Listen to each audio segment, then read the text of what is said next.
क्या आपने कभी सोचा है कि बड़ी-बड़ी कंपनियां हज़ारों शेयर होल्डर के साथ भी स्मूथली कैसे काम करती है? Hello student, welcome back to the commerce simplified by Pragya. आज की क्लास में हम कंपनी ऑर्गेनाइजेशन को डिटेल में समझेंगे। हम कंपनी की मीनिंग, इम्पोर्टेंस, डिफिनीशंस, फीचर्स को सिंपल लैंग्वेज और इजी एग्जांपल के साथ कवर करेंगे। तो नोटबुक रेडी रखिए और चलिए स्टार्ट करते हैं। सबसे पहले कंपनी ऑर्गेनाइजेशन। तो कंपनी ऑर्गेनाइजेशन की बात करें तो जिस तरीके से सोसाइटी में नए नेचर का नया लॉ ऑफ नेचर आता है, जिस तरीके से चेंज होता है, जो भी चीज़ें एग्जिस्ट कर रही हैं उसमें नया इनोवेशन होता है, उसी तरीके से सोसाइटी के एडवांसमेंट के लिए बिजनेस भी न्यू टेक्नोलॉजीज़ के थ्रू एडवांस होता चला जाता है। बट कभी कभी क्या होता है कि कोई चीज़ अगर एग्जिस्ट कर रही है और उसमें कुछ ड्रॉबैक है या कुछ वीकनेसेस है, तो उसको एलिमिनेट करने के लिए कुछ नई चीज़ें फॉर्म की जाती है। तो जिस तरीके से सोल ट्रेड को के ड्रॉबैक को एलिमिनेट करने के लिए पार्टनरशिप फॉर्म ऑर्गेनाइज किया गया था, उसी तरीके से पार्टनरशिप फॉर्म के ड्रॉबैक को एलिमिनेट करने के लिए कंपनी ऑर्गेनाइजेशन फॉर्म की गई है। अगर हम मीनिंग ऑफ कंपनी की बात करें तो कंपनी जो होता है बिजनेस ऑर्गेनाइजेशन का वो फॉर्म है जो बिलिंगली स्टैब्लिश किया जाता है पर्सनस के थ्रू जो प्रॉफिट को अर्न करना चाहते हैं अंडर कंपनीज एक्ट। मतलब कंपनी जो है लॉ के थ्रू रजिस्टर की जाती है, जहाँ नंबर ऑफ पर्सनस होते हैं जो शेयर वगैरह खरीदते हैं, और उसके बाद उनका मेन मोटिव होता है प्रॉफिट को अर्न करना।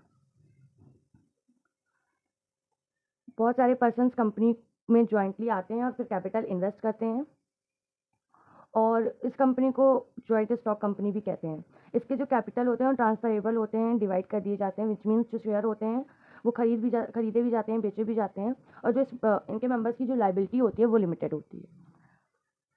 अगर हम बात करें कंपनी स्टेबल होती है और रन करती है तो वो कंपनी का एक कॉमन सील होता है जिसके थ्रू कंपनी पता चलती है कि इनकॉर्पोरेट है।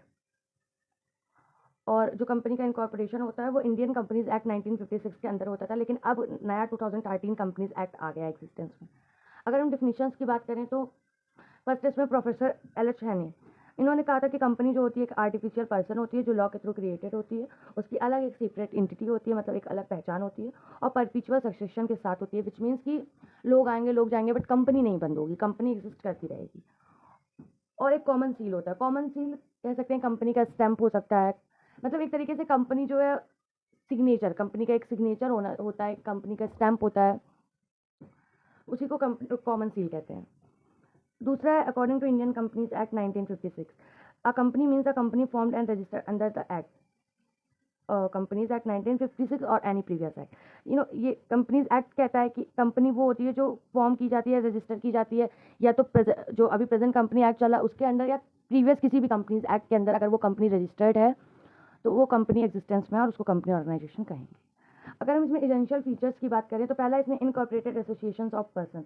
जो कंपनी होती है वो इनकॉर्पोरेटेड और रजिस्टर होती है, association of person under the companies act. मतलब कंपनीज एक्ट के अंदर जो भी कंपनी रजिस्टर होती है और जिस नंबर के थ्रू रजिस्टर होती है उसी को कहते हैं इनकॉर्पोरेटेड एसोसिएशन ऑफ पर्सन। इसमें जो कंपनी होती है, कोई भी कंपनी जो है एक सिंगल इंडिविजुअल फॉर्म नहीं कर सकता। Minimum number 7 persons form a public company, while a minimum number of 2 person can form a private company. Hence, a company is an association of person which has more than one person. Its registration is essential.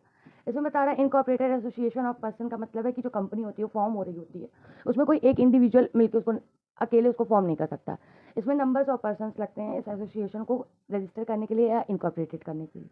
दूसरा artificial legal person, company जो होती है वो एक artificial person की तरीके treat की जाती है लॉ के थ्रू, विच मीन्स कंपनी जो होती है वो एक मतलब केस भी कर सकती है, कॉन्ट्रैक्ट भी ले सकती है, प्रॉपर्टी बाय भी कर सकती है, सेल भी कर सकती है, ओनर के तरीके भी वर्क कर सकती है, विच मीन्स कि वो फिजिकल एक्शंस भले ना परफॉर्म कर पाए बट और सारे एक्शंस रिलेटेड बिजनेस अगर वो उस एक्शंस को मतलब एक तरीके से उसके पास राइट्स होता है और उसकी एक अलग आइडेंटिटी ट्रीट की जाती है आर्टिफिशियल लीगल पर्सन की तरीके।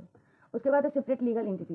कंपनी जब एक बार एग्जिस्टेंस में आ जाती है तो उसके मेंबर से फ्री हो जाती है और उसकी एक सेपरेट लीगल आइडेंटिटी बन जाती है, विच मीन्स कंपनी जो अपने नाम पे प्रॉपर्टी ले सकती है, एग्रीमेंट भी करवा सकती है, और जो उसके कंपनी के जो मतलब ये लाइबिलिटीज एसेट्स वगैरह हैं वो कंपनी के से बिलोंग करते हैं, ना कि उसके डायरेक्ट शेयर होल्डर से। पार्टनरशिप ऑर्गेनाइजेशन के तरीके नहीं कि जो भी मेंबर होते हैं कंपनी में बाउंड नहीं होते एक्शंस के लिए कंपनी में। Company is also not responsible for the action of its member. जैसे मेंबर्स कंपनी के एक्शंस के लिए रिस्पॉन्सिबल नहीं होते, वैसे उसी तरीके से कंपनीज भी उसके मेंबर्स के एक्शंस के लिए रिस्पॉन्सिबल नहीं होती। आगे परपीचुअल सक्सेशन, जो कंपनी की लाइफ होती है वो कंपेरेटिवली ज़्यादा स्टेबल होती है और दूसरे फॉर्म्स ऑफ बिजनेस ऑर्गेनाइजेशन के, क्योंकि जो कंपनी होती है वो एक आर्टिफिशियल पर्सन है, देयरफॉर उसके नेचुरल डेथ पे कोई क्वेश्चन होता ही नहीं है। एट द सेम टाइम वो अफेक्ट भी नहीं होती किसी डेथ या बैंकरप्सी ऑफ शेयर होल्डर और डायरेक्टर, क्योंकि ये लीगल है और लीगल पर्सन की तरीके है और लॉ के तरीके ट्रीट की जा रही है, लॉ से ट्रीट की जा रही है, इसलिए जो उसकी एग्जिस्टेंस है वो भी लीगल प्रोसीजर के थ्रू ही बंद होती है। मेंबर्स आते हैं, मेंबर्स चले जाते हैं, पर कंपनी की एग्जिस्टेंस चलती रहती है। उसके बाद है लिमिटेड लाइबिलिटी। तो जो शेयर होल्डर की लाइबिलिटी है वो कंपनी में जनरली लिमिटेड होती है। मतलब अगर उन्होंने शेयर्स परचेस किए हैं 10,000 के, तो उनको ज़्यादा से ज़्यादा लॉस जो होगा वो उसी 10,000 के अंदर ही होगा। अनलिमिटेड लाइबिलिटी नहीं होती है।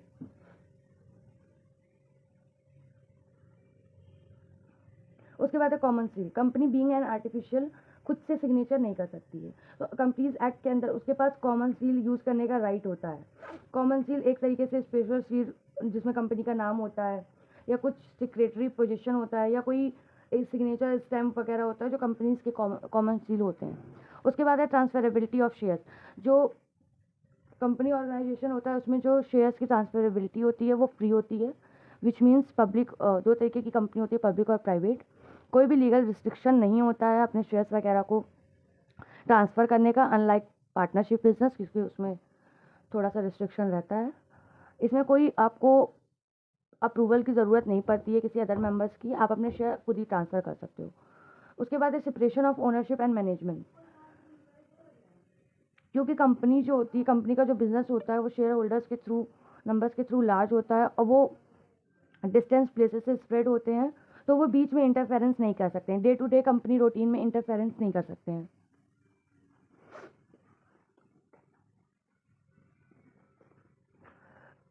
कंपनीज को रन करने के लिए वो अपने रिप्रेजेंटेटिव को इलेक्ट करते हैं, जिनको हम डायरेक्टर कहते हैं। बोर्ड ऑफ डायरेक्टर ये मैनेजिंग बॉडी की तरीके होते हैं कंपनीज में, जो कंपनीज के बिजनेस को मैनेज करते हैं। तो जो मैनेजमेंट होता है, जो ओनरशिप होती है वो सेपरेट होती है कंपनी ऑर्गेनाइजेशन में। रिस्क बियरिंग, सोल ट्रेड जो होता है वो जितने भी रिस्क होता है वो सिंगल इंडिविजुअल ही बियर करता है। पार्टनरशिप में कुछ लोग बियर करते हैं, बट कंपनी के केस में रिस्क जो होता है वो जितने नंबर्स में शेयर होल्डर्स होते हैं उनमें डिवाइड हो जाता है, किसी को भी बर्डन फील नहीं होता है। That is why company does not hesitate to undertake more risky ventures. इसलिए कंपनी हेजिटेट नहीं करती, वो जितनी ज़्यादा रिस्क उठा सकती है उठाती है। Where there is more risk the opportunities of profits are more. जहाँ रिस्क ज़्यादा होगा वहाँ प्रॉफिट भी ज़्यादा ही होगा। तो कंपनीज़ के पास कैपेबिलिटी होती है ज़्यादा रिस्की चीज़ों को अंडरटेक करने की, और जो भी प्रॉफिट होता है वो कंपनीज़ के मेंबर्स को और सोसाइटी को पहुँचता है। हमने कंपनी ऑर्गेनाइजेशन में मीनिंग, डेफिनेशन और कंपनीज के एसेंशियल फीचर्स पढ़ लिए हैं। अब आगे की वीडियो में हम इवैल्यूएशन ऑफ कंपनी ऑर्गेनाइजेशन, जिसमें हम मेरिट और डिमेरिट्स पढ़ेंगे।